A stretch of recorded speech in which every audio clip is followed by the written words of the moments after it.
देखिए, कोई भी घरेलू इलाज आपको ज्यादातर समय आपको नुकसान ही पहुंचाएगा आपके चेहरे को। तो जितने भी घरेलू प्रोडक्ट्स हैं वो आपको नुकसान पहुंचाएंगे। घरेलू चीजों में एक चीज आप इस्तेमाल कर सकते हैं, हल्की खट्टी दही अगर है तो उसे आप चेहरे पे एज अ पैक की तरह आधे घंटे या 45 मिनट्स तक 45 मिनट तक इस्तेमाल कर सकते हो। उसी दही को आप बाल में भी इस्तेमाल कर सकते हो। जोहार, नमस्कार। मैं सुधांशु मिश्रा और आप देख रहे हैं हमारा यूट्यूब चैनल अब तक 07। आज का जो हमारा विषय है वो काफी अभी की जनरेशन में हम देख रहे हैं, वो मेल हो या फीमेल हो, चेहरा सबको पसंद है। और चेहरा पे क्या लगाएं क्या ना लगाएं, ये सबसे ज्यादा लोगों में क्वेश्चंस अपने आप में रहता है। लोग इंटरनेट पे जाकर सर्च करते हैं, आजकल मार्केट्स में बहुत सारे प्रोडक्ट्स आ गए हैं, उस पे लोग बिलीव करते हैं, अपने मन से कुछ प्रोडक्ट्स यूज करना स्टार्ट कर देते हैं। बाद में उसका जो इम्पैक्ट आता है काफी खराब आता है। फिर समझ में आता है कि अब मुझे डॉक्टर से मिलना है। और इसी पे चर्चा करने के लिए आज हमारे साथ हैं रांची के जाने माने डर्मोलॉजिस्ट। और सर से आज इसी पे हम लोग बात करेंगे अपने चेहरे पे क्या लगाना सही है और क्या नहीं है। तो सर, सबसे पहले आपका तो स्वागत है हमारे चैनल पे। नमस्कार सुधांशु जी। सर, सबसे पहले हमारे दर्शकों को अपने एक छोटा सा इंट्रोडक्शन दे दें। नमस्कार, मैं doctor Kumar Prateek, consultant dermatologist, cosmetologist and trichologist, Shri Renu skin and cosmetic clinic Lalpur, और मैं मणिपाल हॉस्पिटल में भी कार्यरत। सर, अभी हम आपसे जानेंगे कि चेहरे पे आजकल हम देख रहे हैं लोगों को बहुत सारा सेंसिटिव स्किन हो गया है, तो इस पे इस्तेमाल क्या करें और क्या नहीं करें, और क्यों सेंसिटिव स्किन का होने का रीजन क्या है? सबसे पहले मैं ये बताऊंगा कि सेंसिटिव स्किन होता क्या है। सेंसिटिव स्किन को हम लोग तब कैटेगराइज करेंगे कि वो सेंसिटिव है, जैसे कि अगर आप कुछ भी लगाओ तो छोटे छोटे दाने आने स्टार्ट हो जाए, थोड़ा सा रेडनेस, लालिमा हो आ जाए थोड़ी सी, कुछ भी करो तो कुछ भी लगाओ तो खुजली होनी स्टार्ट हो जाए, या आप कोई भी प्रोडक्ट यूज कर रहे हो और आपको वो बर्दाश्त नहीं हो रही हो, अंत में आपको उसको हटाना पड़ रहा है, तो ऐसी स्किन को हम जनरली चमड़े को बोलेंगे कि सेंसिटिव स्किन है। तो किसी भी स्किन टाइप में हम लोग उसको सेंसिटिव्स को 3 टाइप में डिवाइड करते हैं, ड्राई सेंसिटिव, ऑयली सेंसिटिव और कॉम्बिनेशन सेंसिटिव। तो सबका लगभग उपचार लगभग एक ही है कि हमें अच्छे से क्लेंजिंग करनी है, अच्छे से साफ करना है, एक माइल्ड क्लेंजर का इस्तेमाल करना है, एक ऐसे टोनर का इस्तेमाल करना है जो रैशेस ना करे या जो हमें हानि ना पहुंचाए, माइल्ड टोनर का भी इस्तेमाल करना है, और अच्छे से मॉइस्चराइज करना है, बढ़िया सेरामाइड बेस्ड मॉइस्चराइजर यूज करना है। वो कोई बहुत थिक मॉइस्चराइजर यूज नहीं करना है, जो शरीर पे इस्तेमाल करते हैं उसे चेहरे पे नहीं लगाना है, क्योंकि जनरली बहुत थिक रहता है, बहुत गाढ़ा रहता है। और एक अच्छी सनस्क्रीन का इस्तेमाल करना है जो कम से कम 26 SPF से ज्यादा। तो अगर हम देखें कि अभी देखना बहुत सारे लोग घर पे एक्सपेरिमेंट करते हैं, घरेलू नुस्खा अपनाते हैं, खास करके हम बात करें नींबू हो गया, दही हो गया, बहुत सारे लोग आजकल टूथपेस्ट भी यूज कर रहे हैं। तो ये अगर लंबे समय पे अगर हम यूज लोग कर रहे हैं चेहरे पे, तो वो कितना इम्पैक्ट करता है चेहरा पे? देखिए, कोई भी घरेलू इलाज आपको ज्यादातर समय आपको नुकसान ही पहुंचाएगा आपके चेहरे को। तो हमारा ये मानना है कि कम से कम एक बार आप जीवन में जरूर अपने स्किन स्पेशलिस्ट या डर्मेटोलॉजिस्ट से मिले, उनसे आप अपना एक रूटीन जरूर लिखवा लें कि इस बारे में मुझे बताइए कि मुझे क्या यूज करना चाहिए अपने चेहरे पे।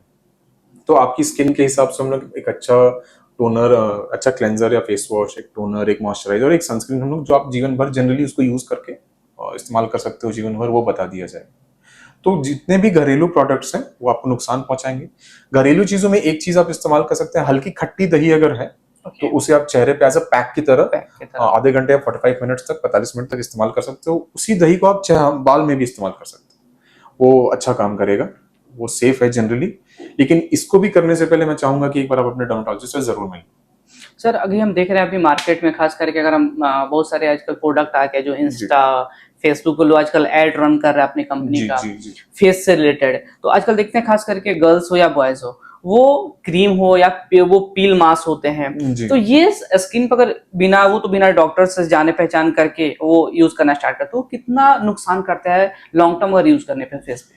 कि वो ऐसी क्रीम्स तो बिल्कुल भी हम लोग रेकमेंड नहीं करते हैं किसी भी मरीज को कि आप उसको लगाएं, वो ज्यादातर टाइम आपको नुकसान ही पहुंचाएगा। तो बेस्ट है कि एक बार आप डिस्कस कर लें अपने स्किन स्पेशलिस्ट से, अपने चर्म रोग विशेषज्ञ से कि मुझे क्या इस्तेमाल करना चाहिए। जैसे मैं अब जब ये मेरे मरीजों से बात होती है, मैं उनको एक जनरली कॉमन बात जो सबको बोलता हूँ कि क्या ये संभव है कि कोई एक कंपनी एक प्रोडक्ट बना के जो टीवी पे ऐड चला रही है, क्या वो 140 करोड़ हिंदुस्तानी जनता को कवर कर सकती है, केटर कर सकती है? तो इसका आंसर सीधा सा जवाब है नहीं। तो ये हमें जैसे स्किन टाइप्स के हिसाब से हम लोग सनस्क्रीन प्रिस्क्राइब करते हैं। सनस्क्रीन बहुत तरह के आते हैं, तो आपकी स्किन टाइप कैसी है, हम लोग सारे मरीजों से पूछते हैं आपका प्रोफेशन, आपकी जॉब क्या है, आपकी वर्किंग शेड्यूल क्या है, और स्किन टाइप तो हम लोग खुद से देख ही लेते हैं। तो इन सारी चीज़ों को मद्देनजर रखते हुए हम लोग चीज़ें या प्रोडक्ट्स प्रिस्क्राइब करते हैं। आजकल सर देख रहे हैं हम बहुत सारे लोग ऑयली स्किन भी है, काफी लोगों का ड्राई स्किन रहता है, तो सबसे पहले लोगों को रहता है कि मुझे फेस वॉश यूज करना है, तो कौन सा फेस वॉश मैं सिलेक्ट करूं, जी। और ये जो क्रीम्स होते हैं वो कैसे लोग सिलेक्ट करें, फेस वॉश और क्रीम? जनरली लोग फेस वॉश, मॉइस्चराइजर और सनस्क्रीन चूज करते हैं खुद से। तो जो भी फेस वॉश मार्केट में, उन सब में ना या तो ग्लाइकोलिक एसिड है, जनरली सैलिसिलिक एसिड होता है। तो अगर आप बिल्कुल भी डाउट में है मुझे क्या यूज करना है, तो एक माइल्ड सा आप फेस वॉश यूज कर सकते हैं जिसमें ग्लाइकोलिक एसिड हो, या अगर वो भी लग रहा है कि आपको नुकसान पहुंचा रहा है तो एक माइल्ड क्लेंजर का इस्तेमाल कर सकते हैं, जिसमें फोमिंग क्लेंजर्स आते हैं जो माइल्ड फोमिंग होते हैं, तो उनको आप इस्तेमाल कर सकते हैं।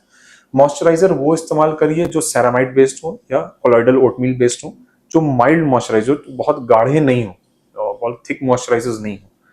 सनस्क्रीन वो सनस्क्रीन आप इस्तेमाल करें जो, पहले तो वो डिपेंड करता है आपके स्किन टाइप पे। स्किन टाइप पे तो आपके सनस्क्रीन को जज करने के लिए बेस्ट है आपके डर्मेटोलॉजिस्ट, लेकिन फिर भी लगता है कि आप नहीं मिलना चाहते हो उनसे, तो अगर आपकी स्किन आपकी बहुत ड्राई है तो आप लोशन बेस्ड यूज कर लो। अगर आपकी बहुत ऑयली है तो जेल बेस्ड इस्तेमाल कर सकते हो। कोई भी सनस्क्रीन जो यूज करोगे वो मिनिमम देखो कि आपको 7 to 12 आवर्स की प्रोटेक्शन जरूर दे रही हो, और ऐसी सनस्क्रीन को आपको मिनिमम कम से कम 2 बार अप्लाई तो जरूर करना है। सुबह 8 बजे से शाम के 5 बजे तक मिनिमम 2 बार उसको सबसे बड़ा, अगर हम बात करें सनस्क्रीन को लेके, सबसे बड़ा मिथ क्या है लोगों में, और वो सनस्क्रीन आजकल देखते हैं लोगों को, जैसे आपने बताया कि सनस्क्रीन लॉन्ग टर्म के लिए, तो ऐसा आप सनस्क्रीन बताया जो लॉन्ग टर्म चले, और सनस्क्रीन यूज करने का सही तरीका क्या है? मैं ये बात अपने सारे मरीजों से बोलता हूँ कि जैसे आप और हम खाना खाते हैं, हमारे चेहरे का खाना सनस्क्रीन। आप सब कुछ भी मिस कर जाओगे, सब कुछ भूल जाओगे तो भी चलेगा, लेकिन सनस्क्रीन छोड़ना नहीं बनता है। सनस्क्रीन जरूरी है। जैसे हम लोग खाना खाते हैं, हमारे चेहरे का वो खाना है। सबसे मेजर 4-5 प्रॉब्लम्स है वो मैं बारी बारी से डिस्कस। सबसे पहली कि कम लगाना। जनरली हम लोग एक सेफ साइड, एक डिक्टम नहीं है, बस एक सेफ साइड में बोलते हैं कि 2 फिंगर्स आप अप्लाई कर लीजिए, ठीक है। तो जनरली लोग बहुत कम लगाते हैं, एक क्रीज लगाएंगे या उससे भी कम लगाएंगे। कभी कभी ये मन में फीलिंग आती है कि बहुत दिन से बारिश हो रही है, बादल बादल छाए हैं, मैं क्यों लगाऊं, यूवी रेज नहीं है। तो हम सबने क्लास 8, 9, 10 में पढ़ाई की होती है कि यूवी रेज आंखों को नहीं दिखता है, वो बियॉन्ड द विजिबल स्पेक्ट्रम। दूसरी गलती वो हो गई। तीसरी गलती ये होती है कि मॉइस्चराइज जो लोग जनरली नहीं करते हैं सनस्क्रीन यूज करने से पहले, तो वो एक भी गलती मैं मानूंगा। चौथा, सही सनस्क्रीन का इस्तेमाल नहीं करना जो आपकी स्किन टाइप के हिसाब से हो, क्योंकि बहुत थिक होगी तो वो भी आपको प्रॉब्लम करेगी। आपकी स्किन टाइप के हिसाब से सनस्क्रीन होनी चाहिए कि वो फिजिकल है, केमिकल है, कितने घंटे की प्रोटेक्शन दे रही है, कितने एसपीएफ की। तो ये सारी बातें सनस्क्रीन में बहुत बहुत जरूरी है। सर जैसे आपने बताया कि जिसमें वेदर अगर रहता है तो मैं सनस्क्रीन क्यों यूज करूँ, बहुत सारे लोग का देखते हैं कि का कहना रहता है कि आज तो मैं ऑफिस नहीं गया, फिर आज वर्क पे नहीं गया, तो आज मैं सनस्क्रीन नहीं लगाऊंगी या फिर नहीं लगाऊंगा। तो क्या अगर सिर्फ ऑफिस आवर में अगर आप बाहर निकल रहे हैं तो सनस्क्रीन यूज करें, या फिर घर पे है तो भी सनस्क्रीन यूज करना जरूरी होता है? जो सुबह का 8 से समय, सुबह 8 बजे से लेकर शाम के 5, 5:30 तक, जब तक सनसेट नहीं हो रहा है, सूर्यास्त नहीं हो रहा है, तब तक आपको सनस्क्रीन मिनिमम 2 बार लगाना है। अब इसमें 3-4 कंडीशन, आप बाहर जाओ चाहे नहीं जाओ, आप काले शीशे वाले रूम में हो, एसी रूम में हो, आप ड्राइव कर रहे हो, गाड़ी में एसी है, आप ड्राइव कर रहे हो, अब बाहर बारिश हो रही हो, बादल छाए हो, आप कहीं घूमने, लेह लद्दाख घूमने गए हो जहाँ बादल छाए हुए हो, आपको बर्फ पड़ रही हो, बर्फबारी, सब जगह आपको सनस्क्रीन इस्तेमाल करना है। जैसे मैंने कहा कि हमने सबने क्लास अपने जो स्कूल में पढ़ाई की है वो विजिबल स्पेक्ट्रम के बियॉन्ड है, वो हमारी आंखों को दिख नहीं रहा है, बस फर्क यही है। सर देख रहे हैं आजकल खास करके जो यंग जनरेशन है, खास करके 21 के बाद जो एज होता है, खास करके वो मेल हो या फीमेल हो, उनको एक्ने या मोस्ट ऑफ लोगों में पिंपल्स के प्रॉब्लम बहुत ज्यादा होते हैं। तो उस कंडीशन में अगर लोग घर पे क्या करते हैं, खुद से रूम होममेड बना के यूज करना स्टार्ट करते हैं, तो वो कितना फायदा करता है और उसका नुकसान क्या है घर पे यूज करना? जैसे मैं आपको 5 या इंपॉर्टेंट 4-5 गलतियां बताता हूँ। सबसे पहले, अगर आपको मुहासा है, उसको मैक्सिमम जो लोग हैं उसको बीमारी कंसिडर ही नहीं करते। तो सबसे बड़ी गलती ये है कि डॉक्टर से इलाज नहीं लेंगे। दूसरी गलती, उंगली से उसको फोड़ना। अब फोड़ने से 2 दिक्कत है। सबसे पहले जो आपको दाग छोड़ेगा, दाग तो एक लेवल तक मैनेज भी किया जा सकता था दवाइयों से, लेकिन उससे ज्यादा जो समस्या वाली बात है वो ये है कि वो गड्ढा छोड़ेगा, और गड्ढों पे जनरली दवाइयां काम नहीं करती है, उनमें प्रोसीजर्स काम करते हैं, जनरली मशीनों का सहारा हमें लेना पड़ता है। तीसरी सबसे इंपॉर्टेंट गलती होती है डाइट नहीं सुधारना। आप मैक्सिमम लोगों को देखोगे कि आजकल टिफिन ले जाने का सिस्टम बंद हो गया है, बाहर खाने का सिस्टम स्टार्ट हो गया है, तो वो प्रोसेस्ड फूड है, बहुत ऑयली फूड है, तो वो आपको एक्ने को वो बढ़ाएगा। डाइट को कंट्रोल करना भी बहुत जरूरी है। चौथी चीज की सनस्क्रीन का इस्तेमाल नहीं करना है एक्नी के केस में। उन्हें लगता है कि मुझे सनस्क्रीन क्यों यूज करना है, मुझे एक्नी है मैं क्यों यूज करूं। तो ये सब कॉमन गलतियां हैं। और दो और मैं गलती बताऊंगा जो जनरली मरीज करते हैं, कि शाम के टाइम फेस वॉश नहीं करना या क्लेंजर का इस्तेमाल करना। पूरे दिन आप काम करते हो, बाहर जाते हो, पोल्यूशन है, आपको डर्ट है, गंदगी है, वो सबको साफ करना जरूरी है। और एक रूटीन होता है इवनिंग रूटीन स्किन केयर, उसको भी फॉलो कीजिए। जो एक और इम्पोर्टेंट गलती है कि बाल, जिन लोगों के बाल साफ नहीं रहते हैं, स्कैल्प अनहेल्दी है, स्कैल्प हेल्दी नहीं है, उनके चेहरे पे भी उसकी झलक हमें मिलती है। तो बाल को भी 2 बार कम से कम सप्ताह में तेल लगाना और अगले दिन उसको वॉश करना। बाल स्कैल्प हाइजीन हम लोग बोलते हैं, माथे की जो सफाई है वो बहुत जरूरी है फेस का अच्छे रहने के लिए। सर अगर हम बात करें आपसे पूछें कि कोई भी यंग जनरेशन अगर सिलेक्ट करना हो तो केमिकल प्रोडक्ट और नेचुरल में कैसे दोनों को बैलेंस करके चले। जैसे मेरा ये बोलना है कि केमिकल और जो नेचुरल प्रोडक्ट्स हैं, तो सबसे इंपॉर्टेंट मेरा इसमें इंपॉर्टेंट है मानना है वो है डाइट। अगर आपको नेचुरल प्रोडक्ट से जुड़ना है तो आप डाइट के थ्रू जुड़ो। और डाइट में 2 चीजें बहुत इंपॉर्टेंट है, अच्छा खाना खाना और अच्छे खाने को सही समय पे खाना। अच्छा खाना गलत समय नॉट गुड, अच्छी बात नहीं है वो आपकी सेहत के लिए। तो जनरली हमारे जो जितने भी मेडिकल बुक्स हैं वो सब बोलते हैं कि उठने के आधे घंटे के अंदर सुबह में आप खा लो। तो बहुत बार ये प्रैक्टिकली पॉसिबल नहीं हो पाता है, दिनचर्या की वजह से आपके काम भी बहुत ज्यादा रहता है। तो हमारा एक ये है कि कम से कम 7:30 8:30 के बीच तक आप एक अच्छा हैवी ब्रेकफास्ट आप ले लो। और नाश्ते में आप जितना हो सके आप रोटी सब्जी चावल दाल का इस्तेमाल आप कर सकते हो। दिन में एक जो लंच ले रहे हो वो 1 से 2 के बीच आप करो। रात का खाना 7:30 8 तक आप ले सकते हो। जितना जल्दी खाओगे उतना अच्छा है। बहुत सारे धर्मों में ऐसा है, कुछ धर्मों में ऐसा है जो बोलते हैं कि सूर्यास्त के बाद नहीं खाना चाहिए। तो मैं तो उन लोगों को बोलता हूँ कि आप उसको फॉलो कर सकते हैं। अगर आपके लिए संभव है तो आप बिल्कुल उसको फॉलो कर सकते हैं। होल ग्रेन्स की सामान लेना, प्रोसेस्ड फूड अवॉइड करना, मीट प्रोडक्ट्स थोड़ा अवॉइड करना, फुल जितने होल फ्रूट्स लेना। जैसे हम लोग मरीजों को, बहुत सारे मरीज ये बोलते हैं कि सर हमारे पास टाइम नहीं है तो हम जूस पी ली। तो जूस तो आप पी ली लेकिन उस पर सलाइवरी एंजाइम्स तो काम नहीं किए। तो बेस्ट है कि आप पूरे पूरे फ्रूट्स लो, तो फ्रूट्स आपको बेस्ट काम करेगा। सर अभी देख रहे हैं खास करके जैसे जैसे हमारा जनरेशन आगे बढ़ रहा है, हम लोग सारे अभी ऑफिस वर्क सब कोई आज का डिपेंड है। बाहर का फूड खाने का आदत सबको बना हुआ है, ठेला का खा लिए, बाहर चिल्लीज इससे खा रहे, तो ये हमारे चेहरे पे कितना इम्पैक्ट करता है। बहुत इम्पैक्ट करता है। जैसे अब मैं आपको एक छोटी सी बात बताता हूँ, जो बीमारियां हेयरफॉल की बीमारी हम लोग जनरली, जो प्रैक्टिस के शुरुआत में हम लोग जनरली 30 अबव देखते थे, अब वो मिनिमम मैंने जो एज देखा है वो 9 साल के बच्चों में देखा है। और बहुत सरप्राइजिंग था मेरे लिए, क्योंकि मैंने डाइट पूछा कि आपकी बच्ची या बच्चे क्या खाते हैं, तो उन्होंने बोला कि सर ये हम लोग कितना भी मना करते हैं, इनका फिक्स्ड एक पर्टिकुलर रेस्टोरेंट से या जगह से उनको एक बर्गर चाहिए डेली या एक पिज्जा चाहिए डेली।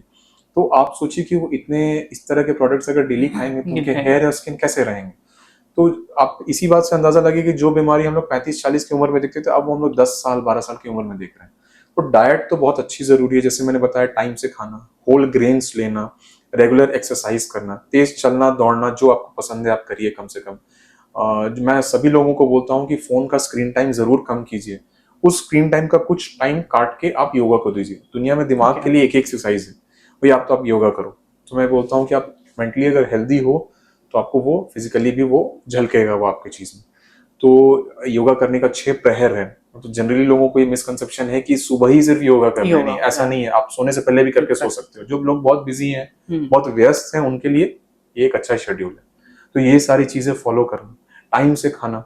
जैसे बहुत लोगों की बिंज ईटिंग की आदत है, जैसे खाए नहीं खाए तो 16-16 घंटे नहीं खा रहे हो, खाए तो एक बार में 2-3 बार के बराबर खा ली, नॉट गुड।